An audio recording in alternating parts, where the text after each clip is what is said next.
ধন্যবাদ অঙ্কুর। আমি প্রথমেই আপনাকে একটু জানিয়ে রাখতে চাই, নড়াইল কিন্তু কৃষি নির্ভর একটি জেলা। শিল্পে অনগ্রসরতার কারণে কৃষিকে ঘিরে আবর্তিত হয়েছে এখানকার সামগ্রিক অর্থনীতি। ধান পাট এখানকার প্রধান কৃষিপণ্য। আপনি জানেন যে পাটের মৌসুম চলছে। নড়াইলের মাঠে প্রান্তরে পাট ঘরে তোলা নিয়ে কৃষকের ব্যস্ততার নানা ছবি। আমি এই মুহূর্তে আছি নড়াইলের সবচেয়ে বড় যে পাইকারি পাটের মোকাম মিঠাপুর পাটের হাটে।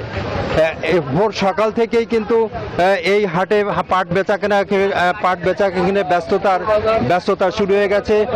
সকাল থেকেই কৃষকরা তাদের উৎপাদিত পাট নিয়ে বিভিন্ন যানবাহনে উৎপাদিত পাট নিয়ে হাটে আসছেন।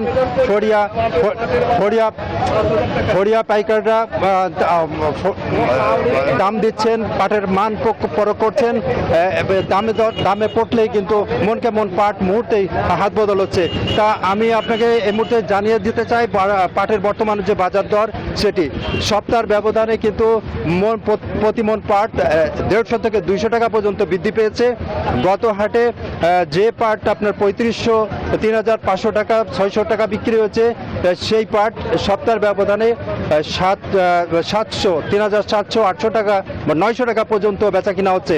তো এ নিয়ে এই পাট দাম কিন্তু প্রথম অবস্থায় মৌসুম শুরুর যে প্রথম অবস্থা ছিল সেই সময় কিন্তু পাটের দাম হচ্ছে 4200 থেকে 4600, 4700 টাকা পর্যন্ত বিক্রি হচ্ছে, অর্থাৎ 4700 টাকা পর্যন্ত বিক্রি হচ্ছে। কিন্তু পরবর্তী পর্যায়ে এসে কিন্তু পাটের দরপতন হয়, তাতে কিন্তু কৃষকরা আশাহত হয়ে পড়লেও কিন্তু এই বিগত দুই হাট কিন্তু আবার পাটের দাম ঊর্ধ্বমুখী হওয়ার কারণে কৃষক আশান্বিত হয়েছেন।